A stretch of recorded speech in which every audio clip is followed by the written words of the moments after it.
Yes. Okay, cool, because we did the executive session to come out, and I didn't get to ask you. So you want to say yes? Yes. Okay. Yay! Yay, that's what Okay. that was all about. Now I need a motion to approve the minutes of the last regular meeting, please. I'll make the motion. I'll second it. I got to make a motion. Joe made, Jim made the motion, Joe second. Roll call, Okay. please. Smith, Yes. Clement, Yes. Harrison, Yes. Woodson, Yes. Zachary, Yes. Martin, Yes. Godfrey. Yes. Okay, under discussion appropriate action, we got, we're gonna turn it over to Michael Linscott now and let him talk. Mike, it's yours. Hello? Okay, sorry, I didn't hear completely there. You want me to go ahead and give an update? Yeah, provide an update, please. Okay, sure. Well, first off, one thing I want to point out is that there has been I guess some degree of change in circumstances because of what's going on across the country. And that is one reason I think why there might have been a lack of some degree of communication with Boa Vita. My understanding is throughout this process, they have been, working with the trustee and then also lending sources to try and get to a closure. But because of stock market issues, oil and gas prices, et cetera, the money people that he would have been using are not as flexible as they once were.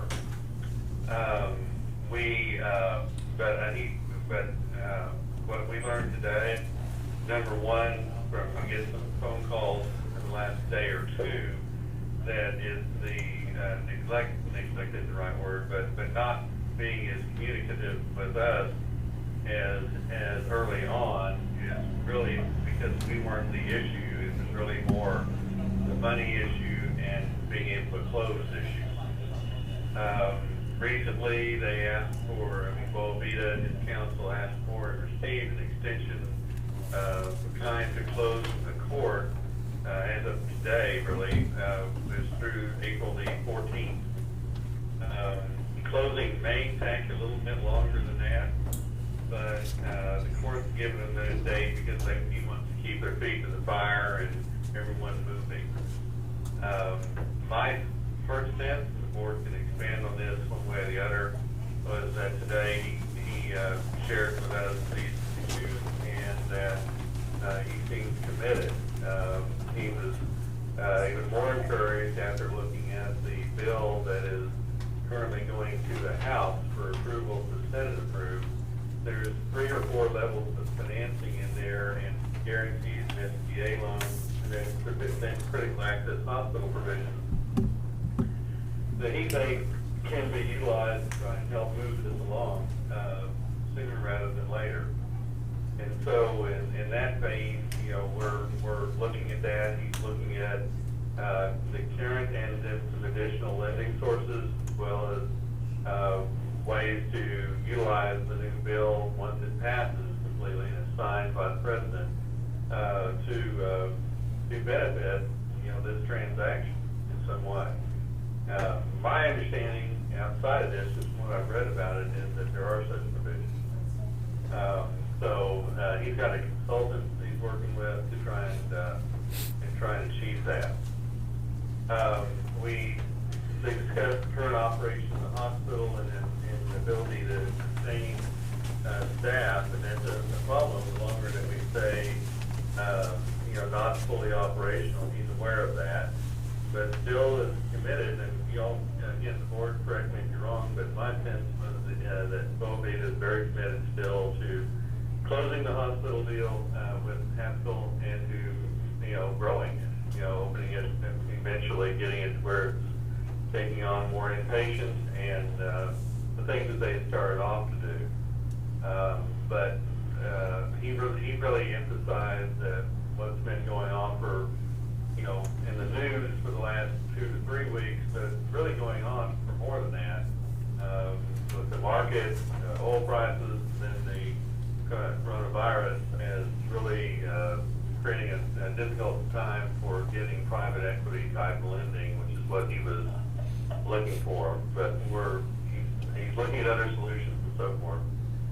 I think that what you can see as next steps is trying to work through this, obtaining the working capital money. I think he indicated he has enough to close the sale, but you gotta make sure you have the working capital.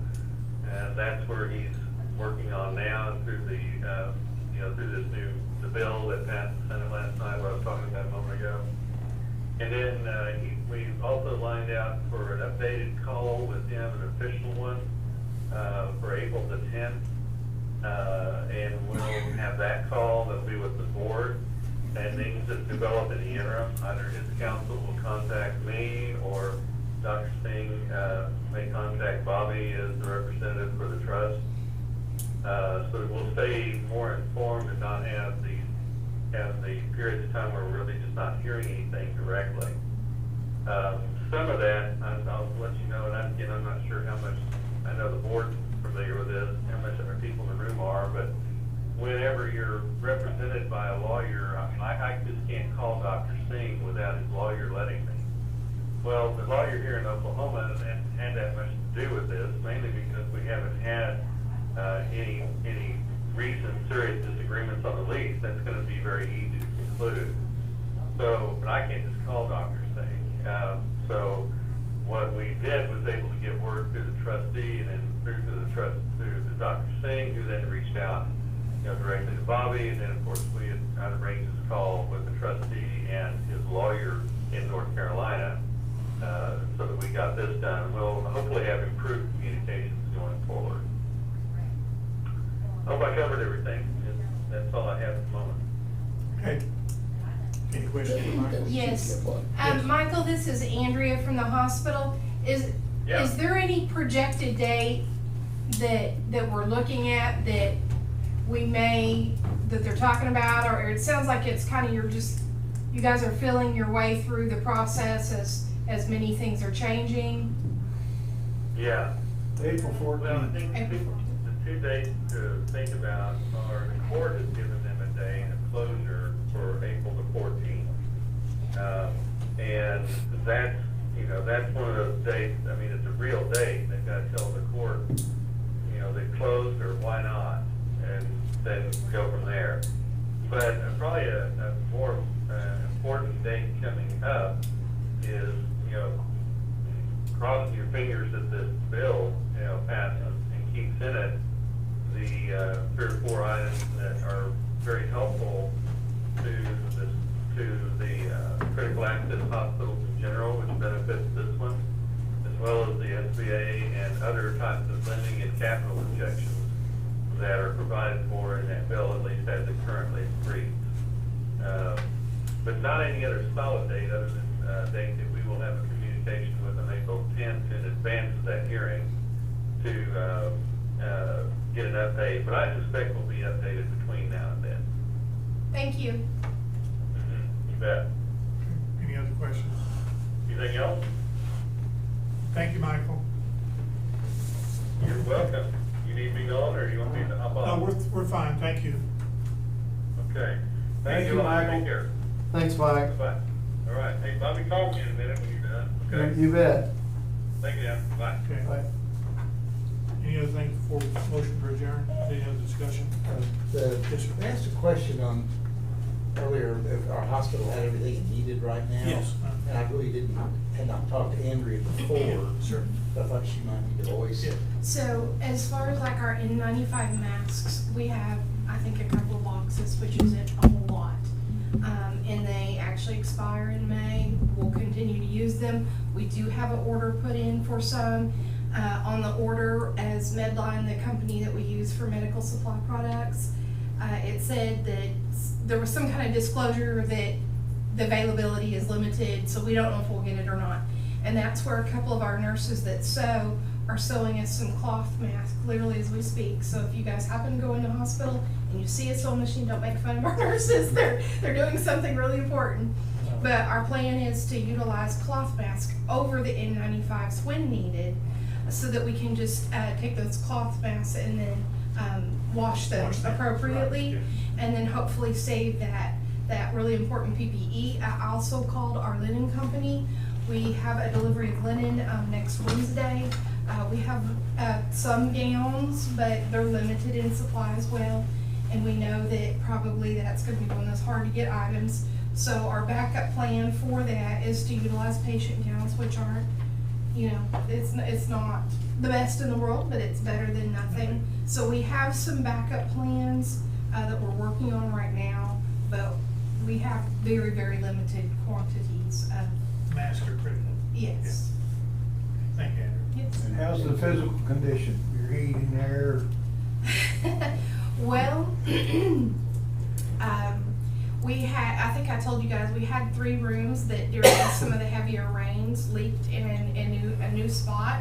And, I have some concerns about, proper, repairs, you know, in the environment of a hospital, on 3 of our rooms. And it was actually where the good part of the roof was, and it seemed to be along the seam. During the dry pieces, Jesse got up there and he's tried to patch some more, and it hasn't leaked on this go-round of rains this last time, so that's good news. But I think we're gonna have to have a little more extensive repair work in 3 of our rooms at least. I counted how many bed availability we might have if we had proper staff, if we were able to bring our lab back up. I mean, if all those perfect things fell into place, we have potentially up to 19 beds that we could utilize if, and some of those are double occupancy rooms, so that means that those diagnoses that those people had would have to be compatible. But we counted up to possibly 19 beds that we could have in the event we absolutely had to. And your new maintenance guy, Jesse's working out really, really well, as I understand? He is very pleasant to work with, and he has a farm just outside of town here, and there's some things that he's learning as he's going, but he's been a really good help. We have all the Jesse. Barnes. Julie Mhm. Fioretti, Dr. Swink, Dr. Conklin, and I all have signage up that directs people do not go to the hospital if you have symptoms suggestive of COVID-19. With the thought being, you take out a couple of nurses at the time and Yeah. have to sequester them for 14 days, you've taken a big chunk out of how Andrea can schedule and get people in there. And the same in our offices. We're seeing people in our parking lots, but we're not allowing them in the office to, we don't want to take any soldiers off the field. And right now, we have the availability as nurses. If one nurse is sick, we can kind of cover that. But if we have more than one sick or unavailable at any given time, I'm not sure how we'll cover it. And agency staffing sometimes is available, but 98% of the time they're not, especially in the conditions we're in right now. So I think we'd have some cohesive staff right now that would come in and help if they absolutely had to. But I think they're experiencing that in a higher volume in their other locations as well. So that's a potential to think about. Would your new maintenance man have the capability to address some of the more aggressive repairs in the roof? I have actually encouraged him to reach out to you. Okay. Because I haven't heard from him. we've talked about what we're gonna need to do when we are operational in those particular 3 areas. And so, right now, I only have so many hours that I can allow him to work, and he's almost done with the ceiling tracks in the front part of the hospital, which is wonderful. But he probably would need some guidance and assistance, and I kind of told him from the beginning, if you feel like something is out of your wheelhouse, please tell me, and we'll try to find, someone qualified to help answer some of these. Wonder if this more would be a extensive good time questions. to get an outside contractor to give you a bid on making some general repairs and turn it into the trustee. Well, I hadn't thought about it, but we could. All you can do Might is not say be a no. bad Yeah. idea, Randy. Let's see if he's really gonna do his part here. And, I'd be available to help identify the problems and the repairs if Okay. you line some contractors up. Okay, And let's shake his tree a little bit. okay. Just tell me when you want to come visit. Thank you. You get the contractors, give me a call. Okay. I'll be willing to meet with them. Okay, perfect. We'll the repairs. Is Jesse only working one day on Fridays? He's typically been working on Fridays. Well, he's been putting in new ceiling tiles. I've been able to get an extra day approved. So sometimes he's worked a full day on Monday or half day Monday, half another day somewhere. But as of right now, yeah, typically it's about 1 day Okay. a week. Okay. Motion to adjourn. I'll make that motion. I'll second it. Okay. Joe made it, Randy second. Roll call, please. Clement, Yes. Harrison, Yes. Woodson, Yes.